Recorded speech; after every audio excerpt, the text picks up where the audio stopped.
This is Real News Media TV, coverage you can trust. Please like, share, subscribe, and hit the notification bell. Select all for daily news updates. Pleasant Hill residents and the MP lament eviction notices. Several residents of Pleasant Hill in a section of St. Catherine Northwestern are appealing for clarity and mercy as they dread losing houses and other belongings that they have on properties belonging to the state. The rural community has been blanketed by uncertainty since Thursday evening when residents were served with notices ordering them to vacate the property by December 6. If you fail to cease occupation, vacate and deliver up possession of the said property as required under the terms of this notice, you will be forcibly evicted, the notice threatened. Pleasant Hill residents said letters were hand-delivered to about 100 of them on the same day that the government began demolition of illegally constructed structures in Clifton, St. Catherine. The notice explained the reason for requiring you to cease occupation, vacate and deliver up possession of and remove any fencing and/or temporary structures erected on the said property is that you are in illegal possession of property which is owned by the Commissioner of Lands. The notice bears the signature of a lawyer purportedly representing the Commissioner of Lands and is dated Thursday, October 6. When the news contacted the National Land Agency on Friday, a representative requested that queries regarding the notice and the land in question be sent via email. That was done, but no response was forthcoming up to publication time.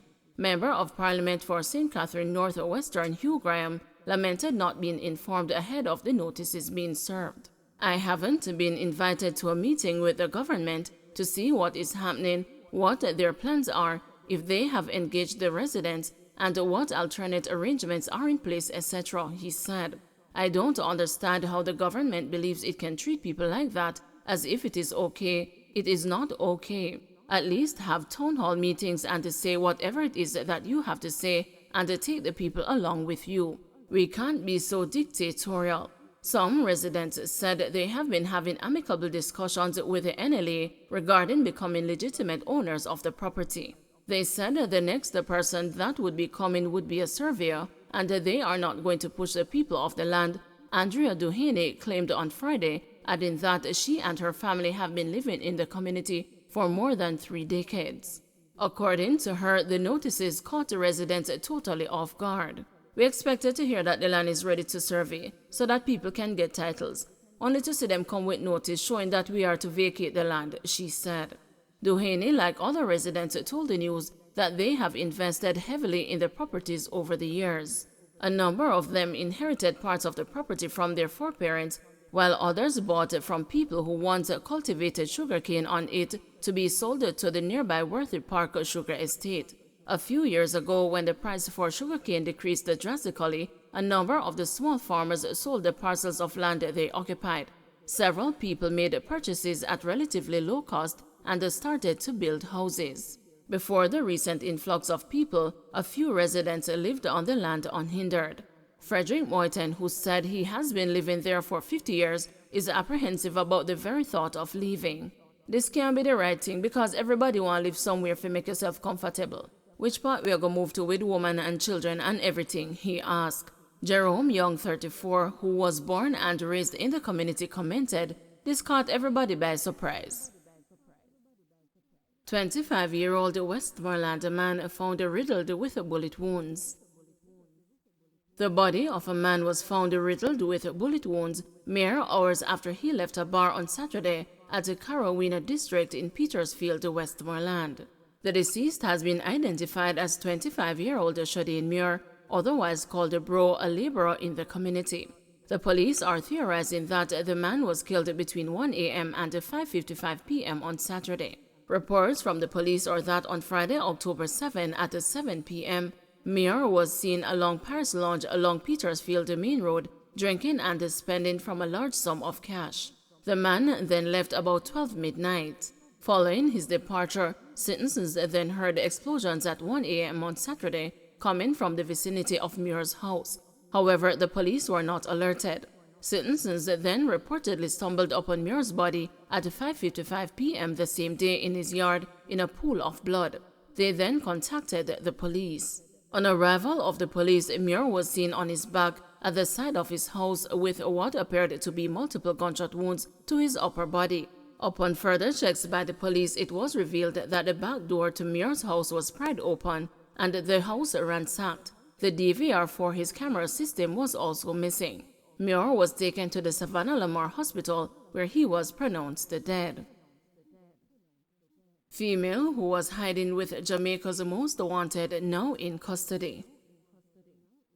A female who was held at the guest house where Jamaica's Most Wanted Rudolph Shaw and his crony were hiding before they were fatally shot by cops has been taken into custody. Police said the 2 firearms were also recovered from the facility located on Sandringham Avenue off Malines Road.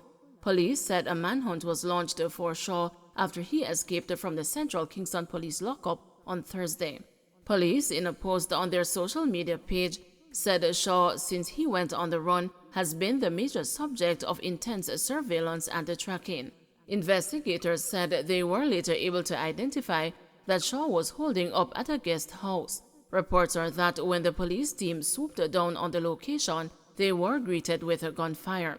In the end, Shaw and another man were shot and injured, the police high command said in the post. They were taken to a medical facility where they were pronounced dead. 1.45 pistol and a 9mm pistol were seized. One woman who was in their company was arrested and taken into custody. According to the police, a joint anti-gang task force and other police units had been pursuing Shaw in Jamaica before, but he was able to escape capture before leaving the country by boat. Reports are that Shaw surfaced in the Cayman Islands in July. A manhunt was launched after coordination between law enforcement agencies in Jamaica and Cayman. Reports are that on July 8, personnel from the Cayman Islands Firearms Response Unit approached a vehicle with 2 occupants, one of whom was Shaw. The 2 men attempted to elude the cops by ramming into the police vehicle, rendering their vehicle immobile. Shaw was apprehended by police, but the other man fled on foot. Commissioner warns the drivers to resist the urge to mow down cops. A strong warning this week by Police Commissioner Major General Anthony Anderson for motorists to desist from attempting to mow down police officers has rehashed some sordid moments in the past where the island's law enforcers have been left nursing injuries while on traffic duties. In fact, some officers have lost their lives to the very act that the Commission has given notice for motorists to resist the dangerous practice. In reference to such acts as attempts to kill a police officer, Anderson, while addressing a police press conference on Tuesday, used the scenario to hammer home the point about attempts by motorists to resist arrest. Several videos have gone viral on social media over recent weeks, which showed the police and the motorists in heated exchanges, some of which became physical. The commissioner has since put the country on notice that in the face of what he cited as attempts to interfere with the law enforcers' efforts to bring order to the streets, the cops would not be deterred in conducting their lawful duties. At that point, he implored motorists to resist the urge to mow down police officers.